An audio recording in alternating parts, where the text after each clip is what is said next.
الله وعلى آلك وصحابك يا سيدي يا حبيب الله ولا يصلي وسلم دائما عبدا على حبيبك خير الخلق كلهم ولا حبيب الذي ترجى شفاعته لكل هول من الأحوال مقتهم ولا يصلي وسلم دائما عبدا على حبيبك خير الخلق كلهم ولا حبيب الذي ترجى شفاعته لكل حول من الأحوال مقتهم۔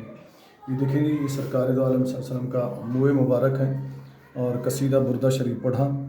قصیدہ بردہ شریف پڑھا تو یہ بالکل سیدھا ہو گیا اور موئے مبارک بالکل سیدھا ہو گیا۔ یہ میرے لیے سعادت کی بات ہے کہ سرکار دو عالم صلی اللہ علیہ وسلم کا موئے مبارک، اس کی میں نے زیارت کی اور یہ میرے ہاتھوں میں ہے اور سر پر بھی میں نے رکھا۔ اللہ تعالیٰ سے دعا ہے کہ اللہ تعالیٰ اس موئے مبارک کے صدقے اللہ تعالیٰ میری اور سب مسلمانوں کی نیک تمنائیں پوری فرمائے۔ اور یہ درود پاک میں پڑھتا رہا، قصیدہ بردہ شریف پڑھتا رہا۔ یہ آپ سب لوگ دوست دیکھ سکتے ہیں کہ بالکل موئے مبارک سیدھا ہو گیا ہے۔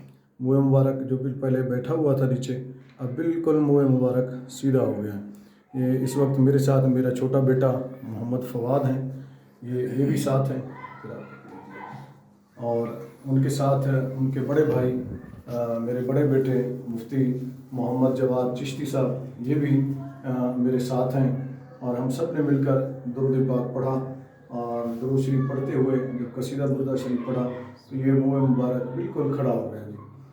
اللہ تعالیٰ تمام مسلمانوں کو یہ زیارت نصیب فرمائے اور اللہ تعالیٰ جس گھر میں یہ ہے اس گھر کے لیے بھی باعث برکت بنائے اور ہم سب کے لیے باعث برکت بنائے اور تمام بیماروں کو بیماریوں سے شفا عطا فرمائے۔ السلام علیکم ورحمۃ اللہ وبرکاتہ۔